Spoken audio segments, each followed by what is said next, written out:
প্রিয় দর্শক বন্ধুরা, আসসালামু আলাইকুম। সারাদিন রোজা রেখে আজকে ইফতারের মেনুতে কি কি আইটেম আছে সেটা শেয়ার করব, আর কিভাবে ইফতারটা খেতে হবে তাও শেয়ার করব। চলুন, আমরা সারাদিন রোজা রাখছি, এখন আমরা ইফতার করতে চলে যাব। তো প্রিয় দর্শক বন্ধুরা, বরাবরের মতো আফিসিরা ভিনেগার উইথ মাদারের পানিটা খাবো, এরপর আমরা ডিম খাবো। ডিমটা পেঁয়াজ মরিচ দিয়ে ভাজায় আমার পছন্দ। এরপর আমরা এখানে সালাদ খাবো। সালাদটা আমি শুধু মিশিয়ে নিব, লবণটা মিশিয়ে নিব, আর সবকিছু দেওয়া আছে।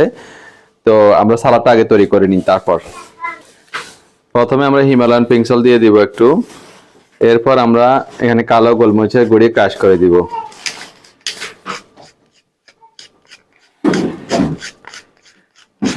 হেলদি কালো গোলমরিচের গুঁড়ি আমি ক্রাশ করে দিচ্ছি।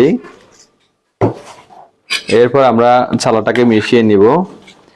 এখানে কিন্তু এক্সট্রা ভার্জিন অলিভ অয়েল, তারপর হচ্ছে শসা আছে, টমেটো আছে। আজকে আর বললাম যে পেঁয়াজ মরিচ দিও না, ঝাল ঝাল লাগছে আজকে। আজকে আমি কালো গোলমরিচের গুঁড়ি দিয়ে করব।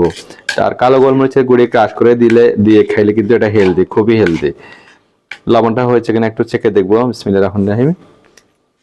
একদম পারফেক্টলি হয়েছে। তো সালাদটা থাক, আমরা এখন apple cider vinegar with the মাদারের পানিটা খেয়ে নিব। তো প্রিয় দর্শক বন্ধুরা, apple cider vinegar with the মাদারের পানিটা খেয়ে নিচ্ছি আমি।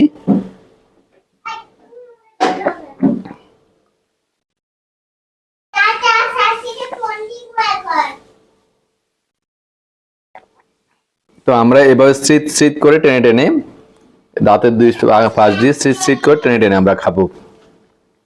আপনারা অনেকেই বলেন apple cider vinegar with the মাদারের পানি খেলে নাকি গন্ধ লাগে।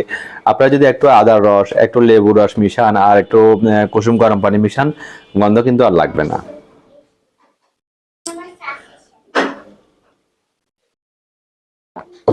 তো apple cider vinegar with the মাদারের পানিটা খেয়ে নিয়েছি। সালাদটা খাবো না আমরা, এখন আমরা খাবো প্রথমে ডিম। তো প্রথমে আমরা ডিমটা খাবো। ডিম এবং সালাদ একসাথেও খেতে পারেন আপনারা। একটু ডিম একটু সালাদ নিয়ে একসাথেও খেতে পারেন। আমিও তাই করি, যখন যেটা ভালো লাগে এভাবে আমরা খাবো। তো প্রিয় দর্শক বন্ধুরা, আমি খেয়ে নিচ্ছি।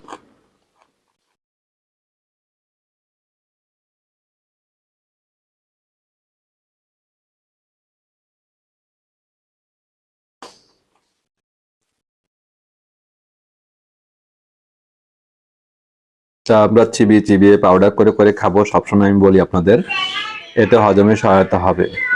তো আমি ইফতারটা সেরে নিচ্ছি।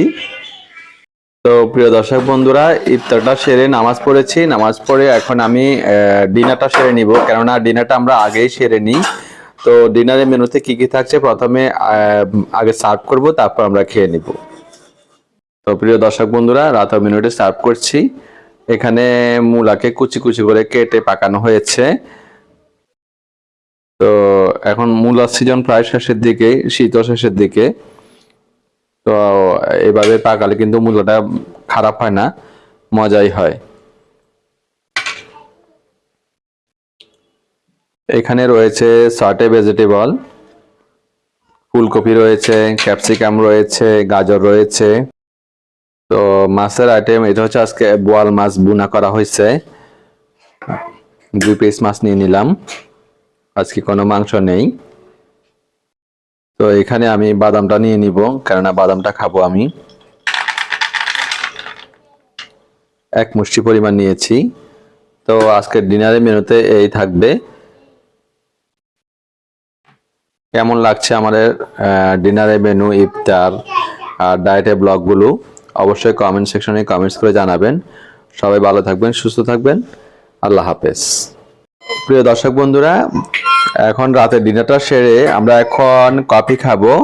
তো তার আগে আমি হিমালয়ান পিঙ্ক সল্টের পানি খাবো, কেননা আমাদের এই লাইফ স্টাইলে হিমালয়ান পিঙ্ক সল্টের পানি খেতে হয়। তো 1 লিটার হিমালয়ান পিঙ্ক সল্টে আপনার 1 চা চামচ লাগে। তো আমি এখানে 250 গ্রাম পানিতে 1/4 চা চামচ পরিমাণ হিমালয়ান পিঙ্ক সল্ট দিয়ে দিচ্ছি। এরপর আমরা এখানে পানি দিয়ে দিব।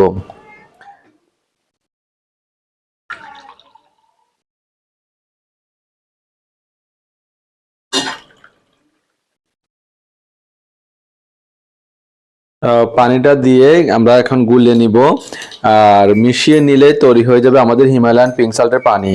এতে করে আপনার আর প্রেশার লো হবে না এবং মাথা ঝিমঝিম করবে না, মাথা ঘুরাবে না। তো তৈরি হয়ে গেল আমাদের হিমালয়ান পিঙ্ক সল্টের পানি। এখন আমরা কফিটা তৈরি করব। তো 1 চা চামচ কফি নিয়ে নিচ্ছি আমি। এরপর আমরা ঘি নিয়ে নিব 1 চা চামচ, কারণ ঘিটাও 1 চা চামচ। 1 চা চামচ কফি, 1 চা চামচ ঘি নিয়ে নিলাম। তো এখন আমরা গরম পানি নিয়ে নিব। ফুটন্ত গরম পানি আমি ফ্লাক্সে আগে নিয়ে নিয়েছি। তো এখানে এক্সট্রা ভার্জিন কোকোনাট অয়েল দেওয়া হয়। তো এক্সট্রা ভার্জিন কোকোনাট অয়েলটা আমার আজকে শেষ হয়ে গিয়েছে, তো আমি আজকে কফি আর হচ্ছে ঘি দিয়েই বুলেট কফিটা খেয়ে নিব। তো একটু নেড়েচেড়ে মিশিয়ে নিব। ব্যাস, খুব সহজ ইজি আমাদের বুলেট কফি রেডি হয়ে গেল। এখন আমি বুলেট কফিটা খেয়ে নিব। প্রথমে হিমালয়ান পিঙ্ক সল্টটা খেয়ে নিচ্ছি।